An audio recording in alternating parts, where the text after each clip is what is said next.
Correct question binary tree level order traversal. అసలు ఈ question అసలు ఏం అడిగిందో చెక్ చేద్దాం.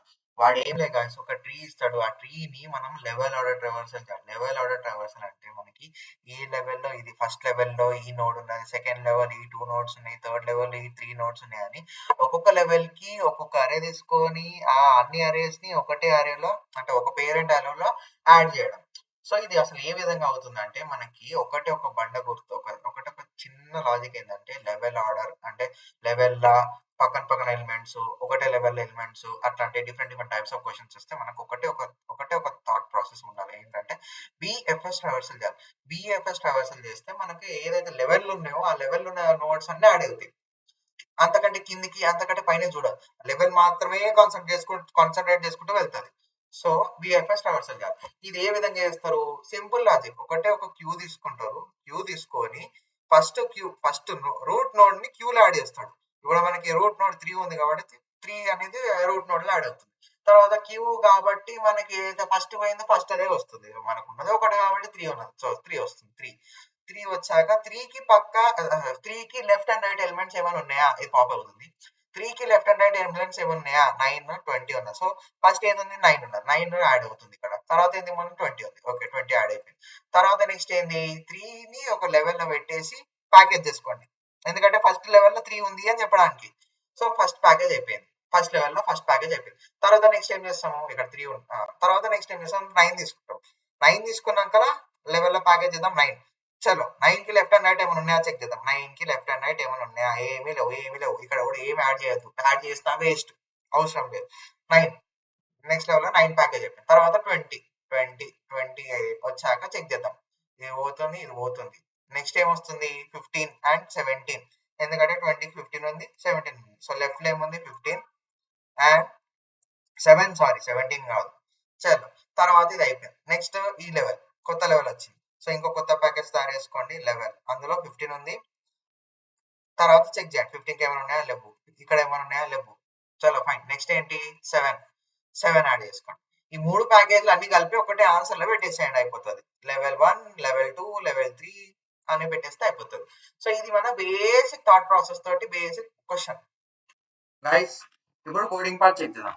కోడింగ్ పార్ట్ లో అసలు ఫస్ట్ అండ్ ఫార్మోస్ట్ థింగ్ ఏం చెక్ చేయాలంటే అసలు యాక్చువల్ గా ట్రీ ఎగ్జిస్ట్ అవుతుందా అంటే ట్రీ లోపల వాల్యూస్ ఉన్నాయా లేదా చెక్ చేయాలి. అది ఏ విధంగా చెక్ చేయాలంటే if root is not none, లేకపోతే ఇఫ్ రూట్ అంటే రూట్ ఉంటే వెళ్ళండి ఫర్ ఫర్దర్ ప్రాసెసింగ్, లేకపోతే చేయకండి.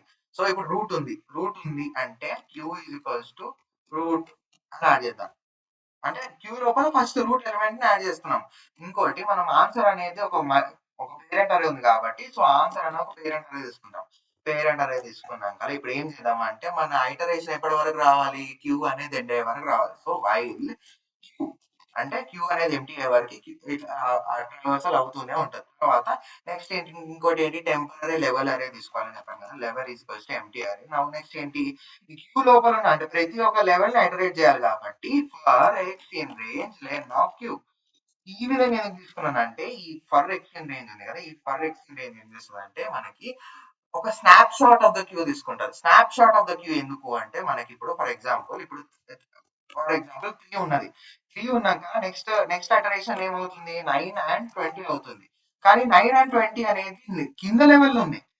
ఒకవేళ నేను కింద లెవెల్ ఒకవేళ నేను నార్మల్ గా వైల్ క్యూ అని పెట్టినాను అనుకోండి, ఇక్కడ ఈ లైన్ లో వైల్ క్యూ అని పెట్టినాను అనుకోండి, అప్పుడు ఏమవుతుందంటే ఈ 9 అండ్ 20 కూడా ఫస్ట్ లెవెల్ లాగానే ట్రీట్ చేస్తుంది. ఆ విధంగా ట్రీట్ చేయదు. నేను ఏదైతే లెవెల్ ఉన్నదో ఆ లెవెల్ కి అక్కడ ఆగిపోవాలి. ఆ లెవెల్ కి అక్కడ ఆగిపోవాలి అంటే ఆ లెవెల్ కి స్నాప్ షాట్ తీసుకోవాలి. స్నాప్ షాట్ తీసుకోవాలంటే ఈ లైన్ రాస్తే మనకి ఎన్నైతే ఇప్పుడు కరెంట్లీ ఉన్నాయో ఆ లెవెల్లో ఉన్నాయో అవి మాత్రమే మనకు ఫిక్స్ అవుతుంది. సో అందుకు నేను ఫర్ ఎక్స్ ఇన్ రేంజ్ రాశాను. Okay for x in range కొట్టాక నెక్స్ట్ ఏం చేయాలి? పాప్ చేయాలి. ఓకే కరెంట్ ఈక్వల్స్ టు అంటే ఇప్పుడు ఏదైతే పాప్ చేసినా అది కరెంట్ వేరియబుల్ పెడతాను. క్యూ డాట్ పాప్ ఎక్కడ నుంచి? లెఫ్ట్ నుంచి. అంటే 0 పెట్టాలి. పాప్ జీరో ఏం మెన్షన్ చేస్తుంది అంటే మనకి ఫస్ట్ ఎలిమెంట్ నుంచి పాప్ అవుతున్నాను అని అర్థం. ఓకే తర్వాత ఇప్పుడు ఏం చేయాలంటే ఇఫ్ కరెంట్ డాట్ లెఫ్ట్, ఎందుకంటే ఒకవేళ ఏమన్నా లెఫ్ట్ ఉంటేనే యాడ్ చేయాలి, లేకపోతే యాడ్ చేయొద్దు.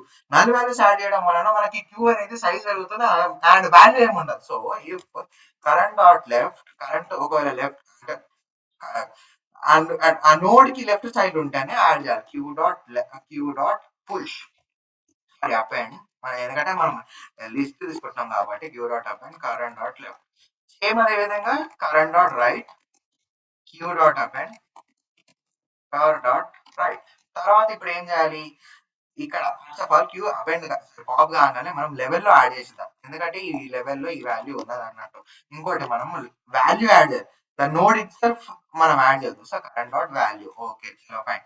వాల్యూ యాడ్ చేసాం అండ్ క్యూలో అపెండ్ చేసాం, ఇది చేసాం. తర్వాత నెక్స్ట్ ఏం చేద్దాం అంటే ఈ లెవెల్ అయిపోగానే మన ఆన్సర్ లో అపెండ్ చేద్దాం. ఆన్సర్ డాట్ అపెండ్ లెవెల్ అయిపోయాక లాస్ట్ కి మనం ఏం రిటర్న్ చేద్దాం, ఆన్సర్ మాత్రం రిటర్న్ చేస్తే సరిపోతుంది. Answer, okay fine. ఒకసారి రన్ చేసి చెక్ చేద్దాం మన కోడ్ కరెక్టా కాదా అనేసి. ఓకే, ఎక్కడ ప్రాబ్లం వచ్చింది, ఎందుకంటే ఒకవేళ ఆ, నేను చెప్పాను కదా గాయస్, ఒకవేళ రూటే లేకపోతే ఆన్సర్ కూడా ఏమి ఉండదు కదా. సో ఏమీ లేని ఆన్సర్ కూడా రిటర్న్ చేయాల్సి వస్తుంది. అది ఏ విధంగా రిటర్న్ చేయాలంటే నేను ఏం చేస్తానంటే ఫస్ట్ ఆన్సర్ అనేది బయట పెడతా. అప్పుడు ఏమవుతుందంటే మనకి ఎంటీ ఆన్సర్ బై డిఫాల్ట్ ఉంటుంది. అప్పుడు నేను బయట నుంచి రిటర్న్ చేస్తే ఒకవేళ ఆన్సర్ లేకపోతే డైరెక్ట్ గా ఎంటీ ఆన్సర్ రిటర్న్ అయిపోతుంది. ఒకసారి చెక్ చేద్దాం. చెక్ చేసి చూద్దాం. Okay fine. Now let's try to submit the solution. Fine. Guys, ఇప్పుడు టైం కాంప్లెక్సిటీ డిస్కస్ చేద్దాం. టైం కాంప్లెక్సిటీ ఆఫ్ ఈ సొల్యూషన్ ఏ విధంగా ఉంటుందంటే మనం ప్రతి ఒక్క నోడ్ ని ఐటరేట్ చేస్తున్నాం కదా గాయస్. ఏ నోడ్ ని కూడా మనం ఇది ఐటరేట్ చేస్తాం, ఇది ఐటరేట్ చేస్తాం, ఇది ఐటరేట్ చేస్తాం, ఇది ఐటరేట్ చేస్తాం. సో ప్రతి ఒక్క నోడ్ ని ఐటరేట్ చేస్తాం కాబట్టి దీని టైం కాంప్లెక్సిటీ బిగ్ ఆఫ్ ఎన్ అవుతుంది. And coming to space complexity, మనము ఒక క్యూ అనేది ఒక ఎక్స్ట్రా అరే తీసుకుంటున్నాం కదా గాయస్. క్యూ లో మనం ఏం స్టోర్ చేస్తాం, మనం నోట్ స్టోర్ చేస్తాం. ఓకే, మన నోట్స్ అసలు ఏమేమి స్టోర్ చేస్తాం, ఫస్ట్ లెవెల్ ఇది, సెకండ్ లెవెల్ ఇది, థర్డ్ లెవెల్ ఇది. అయితే బేసిక్ గా చెప్పాలంటే ఎవ్రీ టైం అనేది n/2 అవుతుంది. n/2 మనం సింప్లిఫై చేసేసరికి n అవుతుంది. సో క్యూ సైజ్ అనేది big of n. So time complexity ఏమో బిగ్ ఆఫ్ n అవుతుంది, స్పేస్ కాంప్లెక్సిటీ కూడా బిగ్ ఆఫ్ n అవుతుంది. గైస్, ఒకవేళ వీడియో నచ్చితే లైక్, షేర్ అండ్ సబ్స్క్రైబ్ చేయండి గైస్. Thank you.